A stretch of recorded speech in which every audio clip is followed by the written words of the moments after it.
Good afternoon, class. My name is Keisha Denard, and I am one of the jurors on the case of Crystal Winston versus Sebastian Medical Group. I agree with the plaintiff. Yes, she signed a consent form to participate in a research study at Sebastian Medical Group, not Providence Hospital.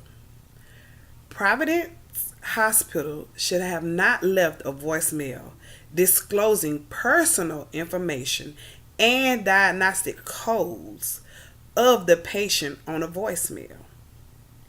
Again, she agreed to do a research with Sebastian Medical, not Providence Hospital, which is a third party. I agree that there needs to be a different way of approaching or leaving or asking information about a patient pertaining to their personal information, not leaving it on their voicemail. I think it should be another way that should be done. She Miss Winston wasn't even a patient at Providence Hospital. And that is very scary that just because you participated in a case study or research, that your information can be given to anyone, a bill collector, a lab, the insurance company, anybody. It can be disclosed to anybody when in fact you only signed an informed consent to have a case study or research done on you at Sebastian Medical. I do believe legal action should be taken, and I believe that the practice needs to have several in service now due to this situation. Yes, Miss Winston stated that she signed an informed consent, but she was told that the doctor and the hospital was protected under the IRB law or act. Yes, I'm looking down, excuse me. The IRB is to protect the rights and welfare of human subjects involved in research activities being conducted under its authority. Miss Winston said when she read the informed consent, the IBR wasn't stated in there.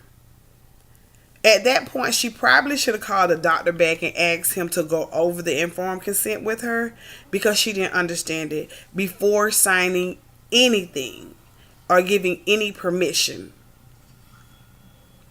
And informed consent, many people know what that is, but they don't understand it. In Miss Winston case, it's really just explaining that she gave the doctor consent. The provider basically asks the patient her for her consent before doing the clinical research or before enrolling the patient in the clinical research. The only way that they could have went about doing the research and she didn't have any acknowledgement of it, if she probably would have had PSTD or a mental disorder or sleep deprived or in a coma, then someone would be awarded over her like guardianship to be able to say yes or no. And in that case, they still would have to agree to it.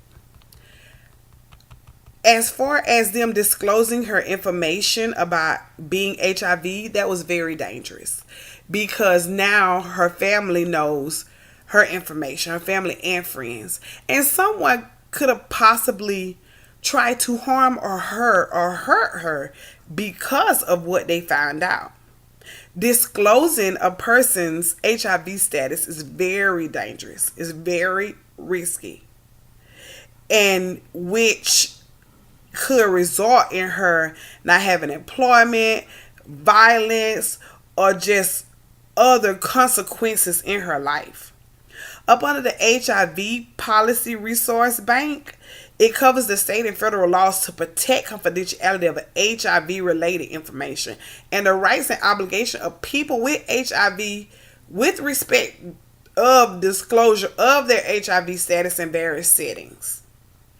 And the importance of the privacy and confidential guarantees the health care and prevention programs.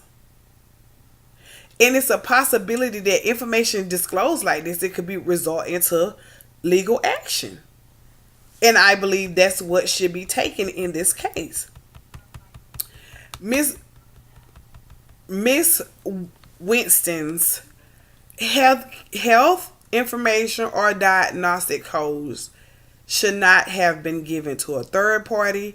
They should not have been left their office at all. It should have stayed right there because that's where her consent form was with, Jess Sebastian Medical Group. The major goal of a privacy rule is to assure the individual's health information is properly protected while allowing the flow of healthcare information needed to provide and promote high quality healthcare and to protect the public's health and well-being. That's what the privacy rule is for. It's protect information. It's protect the healthcare information. And you have to enclose the individual, important information like the demographic and relates the individual's past and present, future, or physical or mental condition, the provision of the health, and the past and present, future payment to the health care of the individual. These are different things that fall up under the Patient Protect PIH. See, this didn't even need to be on Apple. Say read it.